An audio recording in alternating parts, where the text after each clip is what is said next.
All right, what's going on, guys? This is Liam from Liam Stop Tinnitus and Silence Tinnitus Now. And I thought I'd make a video, seeing as it's been quite a long time since I've done a video, about 6 months or something. But I've been active daily on Instagram. If you go on there, you can see my posts and my stories and so on. And I'm usually very reachable via Instagram messages. You can find me there. You can contact me most of the time. Otherwise, my assistant, his email is in my Instagram bio. You can find him. Anyway, thought I'd make a video, make sure you guys are okay, talk a bit about what I've been doing, what I've been focusing on. And that is why I'm going to name this video something to the effect of tinnitus. Is it cellular destruction or cellular fatigue? Now, this is based on various points. One of these points is that the cochlea, okay, which you probably, if you have tinnitus, you've probably done a little bit of research. Even in high school or science, you would have known. If you've seen an ENT, you definitely would have known. He would have pointed to the diagram of the ear, and this is the outer ear, this is the middle ear, this is the inner ear. You know, the outer being where you can put your finger in, the middle being the ossicles and the eustachian tube, and the inner ear being the cochlea and the hair cells and the neurotransmitter. It goes to the back of your base of your skull, goes up here to your temporal lobe, and you process it as hearing. So, what you're told if you have tinnitus is that most of the time your doctor will say, we don't know, it's idiopathic, meaning it came from nowhere, so you have idiopathic subjective tinnitus. Congratulations, pay on the way out, habituation is your only option, have a nice life, you've probably broken stereocilia. Terrible news, not remotely true. Now, what your ENT might have also done is given you an audiogram, which is where you go into a soundproof booth most of the time, depending on how good the facility is. They sit you in there, give you the headphones, 2 buttons or 1, and they say, every time you hear a beep in either ear, it's like a beep or a rustling or a hissing or a chirp, click the corresponding button. And if you have tinnitus, you'll either pass it perfectly and have no hearing loss, or if your tinnitus is loud enough, and usually it is if there's no external sound in a soundproof booth, kind of like a recording studio, you will miss a couple of beeps. You go back in, the audiologist will say, look, yep, here you have high frequency hearing loss. That means you've got broken hair cells in that area. There's nothing you can do. You have to go and live with it. Thanks very much. Pay on the way out and have a nice life. And you subsequently go on forums and ruin your life even further, or ruin your mental health even further, not your life, your mental health even further, by going on these forums and there's people say, I've had it for 25 years, it ruined my life, it's horrible. Why won't doctors find the cure? This is so bad, and I want to end it all. Horrible stuff like that. Don't go on any forums. There's nothing useful there. No one is positive. Everyone just has their pity party, and anytime you try and help them, they snap. They lose their mind. I don't know why, but it is what it is. I've been on those ages ago, back when I had tinnitus, and that just made me talk about depression. I mean, it's horrible. So, back to what I was saying. Is it cellular fatigue or cellular destruction? So your ENT would say it's cellular destruction. The stereocilia have broken, there's nothing you can do, learn to live with it. That's one hypothesis. Not proven in any meaningful way. It's correlation data, but it's not causation. Probably heard that before. Now, here's the thing. Your cochlea is the most energy requiring. It requires the most amount of energy on a baseline level constantly than any other organ in the body. More than the heart, which is a muscle, more than the brain, more than the nervous system, more than the eyes, more than your tongue, more than your kidneys, your thymus, pancreas, anything. Now, some parts of the nervous system every now and then will jump above that in terms of energy requirement, but then go back down. I'm talking about constant baseline energy requirement. Why is it like this? Well, simply because you can't turn your ears off, no matter what you're doing. If you're asleep, if you're walking, working, eating, having sex, whatever you're doing, you can always hear anything that's in the decibel region that human can perceive and the spectrum region. As long as it's in that region that humans can hear and in your local vicinity, not far away enough, not too far, you will hear it. The reason you're constantly using energy is your ears are constantly listening out for anything like that. So they're constantly requiring energy. Your brain also knows it knows what to expect.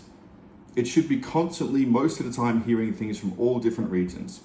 And if it's not hearing things from different regions, it should still be getting messages back from those hair cells. There's thousands of them in each ear. Yep, we're working. Yep, everything's working. Yep, totally fine. Now, here's the thing. If you're exposed to a loud noise, or a toxic medication, or a virus, an ear infection, a sinus infection, a mold, a parasite, a bacteria, chronic stress, your cells will, unfortunately, create things called reactive oxygenated species. When it comes to noise trauma specifically, the most common one is superoxide, a very nasty free radical, very nasty indeed. And what this does is it goes back in, steals electrons from your cells and damages your cells further. Now, this happens every time you're exposed to a noise, a sound, whether it's me talking or whether it's a huge rock concert. The louder the volume, the longer it persists, the bigger creation of free radicals. This is okay. This is a natural part of the human existence. It's using energy, and so when you have energy, okay, when you have oxidative phosphorylation, when you have this process happening, you're going to have some waste products. Our bodies are supposed to be able to clean up these waste products. Antioxidants, you've probably heard of these things before. Everyone has had the experience of going to a rock concert or being sick and having ringing ears. You sleep for a couple of nights, it's no longer there. Antioxidants have done their job, things have been fixed, everything is A-okay, back to where it's supposed to be. But what happens when a ringing doesn't go away? Well, in my opinion, from what I'm seeing, your cells have become fatigued, you have chronic damage to the inner membrane, or the lipid that is most commonly found in the inner membrane of the mitochondria called cardiolipin, which is very, very susceptible to damage from things like superoxide and other reactive oxygenated species. You don't have enough oxygen, you don't have enough electrons, you don't have enough nutrients, minerals, proteins, short chain, long chain fatty acids. You don't even have enough sunlight, that'd be electrons again. You don't have enough antioxidants, all these different things. And so what happens is your hair cells become fatigued, and that baseline that we spoke about, the most energy dependent organ in the body, the most energy dependent tissue in the body, starts to dip. I believe it's something like 80 millivolts or something that it uses constantly. It goes down.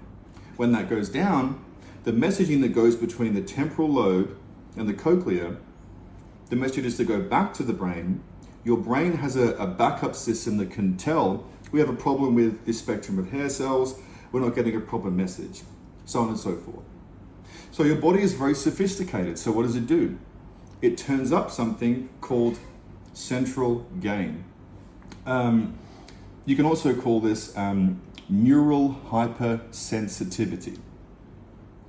Now, when you don't have enough energy to have the do we talk about this? Maybe not. The mechano-electrical transduction system, which is where the vibration around you, the external world makes no noise, it's just vibration. Goes to the ear. In order to go to the brain, in the base of the hair cell, vibration is converted into an electronic signal before it's passed through a neurotransmitter into a nerve, into the brain, via something called mechano-electrical transduction. All this stuff, I'm simplifying it to no end, right? That's why I'm kind of stopping and starting to make it super simple. But all this stuff requires a lot of energy.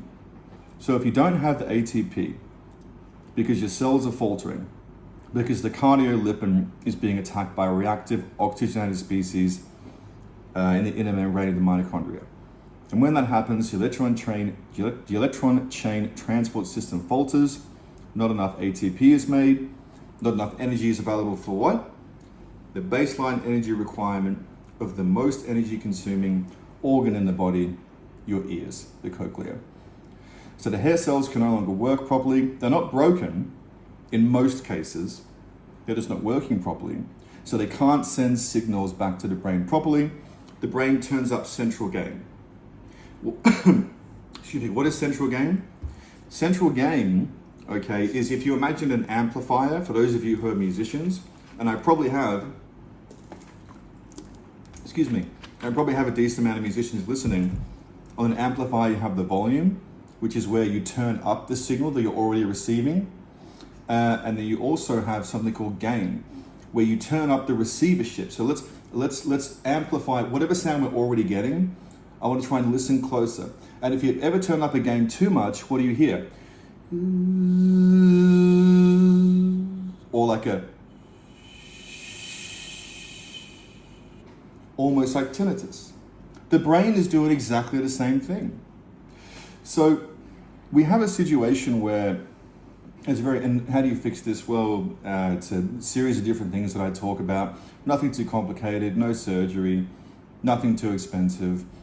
Might take a little bit of time, a little bit of effort, but if you look at my testimonials on my Instagram and so on, it's doable. It is doable. And remember, this applies whether you got it from nose trauma, stress, neck injury, virus, surgery, hormonal treatment, pregnancy, lack of sleep, whether you got it from plant toxins like salicylate, oxalate, lectin, phytate, goitrogen, all these different people have a thing, not so much anymore, but people used to have a big vegan kick, like, oh, I'm going to have my almond milk and have my green smoothie, and all you're doing is poisoning yourself with oxalate. You're going to give yourself things like polyradiculopathy. You're going to give yourself oxalate-induced tinnitus. You're going to give yourself arthritis, which I've seen. You're going to give yourself problems with your hands. I've seen it. I've seen people have problems with their hands and they follow my advice and their hands can move again. Again, this is no promise. This is not medical advice. I don't treat anything. I don't diagnose anything. It's informational purposes only. But you understand what I'm saying. I know what I'm talking about. I've been doing this since 2017. I've helped an unbelievable amount of people. So, in my opinion, tinnitus is not so much a broken hair cell problem. It is a hair cell fatigue problem. They just can't cope with the input. And tinnitus is your brain trying to help. And unfortunately, when it helps, your brain wants you to be able to hear things around you for safety reasons. It wants you to hear loud, dangerous things. It wants you to hear people coming up behind you. We're talking about your reptilian part of your brain here, okay? It is what it is. We're evolved, but we have all these beautiful cities and our ability to speak English and whatever languages, but we're still just 1 foot out of the jungle, fundamentally in an evolutionary point of view. Modern society is just a small slither of our history.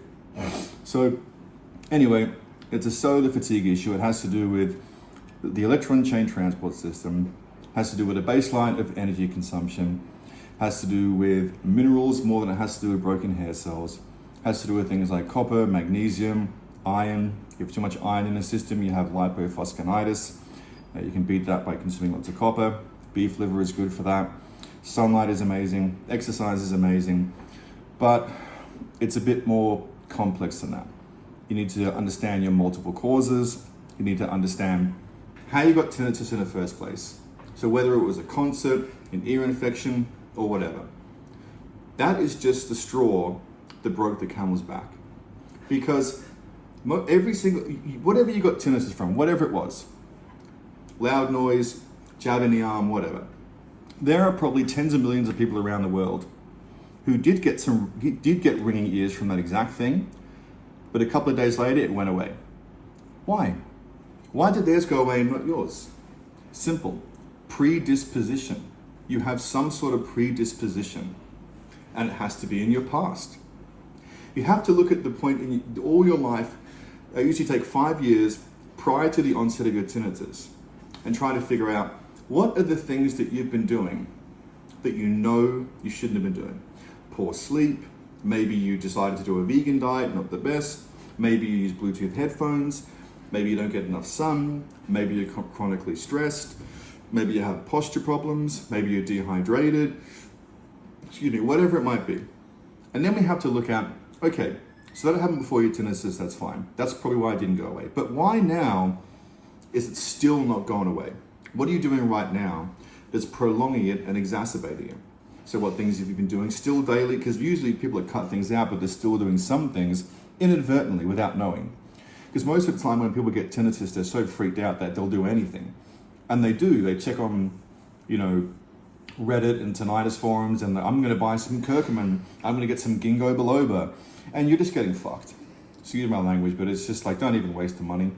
Ginkgo biloba and curcumin and all these, any supplement, in my opinion, spend money how you want, but any supplement that's specifically designed for tinnitus, like it's an eardrop or a tablet or whatever, it's a scam. How can it possibly do anything? What if it's a tooth, an affected tooth that's contributing to tinnitus, or posture, or chronic stress, or something you're putting on your skin, like a beauty product? Who knows what it is? Usually, here's the thing. When it comes to tinnitus, the first things that you need to do are start removing things, not put more things in your body. I promise you, if you have tinnitus, you've been putting too much shit in and on your body, in your mind, in your mouth, and on your skin for decades. And that's why your tinnitus didn't go away. Predisposition. And then, only then do we start bringing things in. Okay? So anyway, kind of went off topic there for a bit, but it's been a while, so I wanted to talk a bit and see how you guys are going. Comment below. I'll try to get back to it. Make sure you follow me on Instagram, Liam_stops_tinnitus. I put heaps of posts on there. I'll probably put this video on there as well as YouTube. If you're on YouTube, I'll put links below the video to my course, to my Instagram, and anything else that you might want. Subscribe to the channel, follow me on Instagram, and remember, tinnitus is not for life, in my opinion. I'm not saying this is a super cure. I'm not saying that every single person, every single situation, no matter what's happening, can be cured 100% of the time, because unfortunately, with everything in life, it doesn't work that way. No matter what condition you have, there's no super cure. That's like a fantasy idea. But when you look at my testimonials, you see that I have more than anyone else. When you look at everything that I've been doing for so long, I have the best reputation, best testimonials, and people who've come from all walks of life, all different causes, all ages, all genders, all locations, all socioeconomic statuses, all heights, all like women, men, children, no children, 17 years old, 70 years old, famous, not famous, people on the street, no matter what it is. Doesn't matter.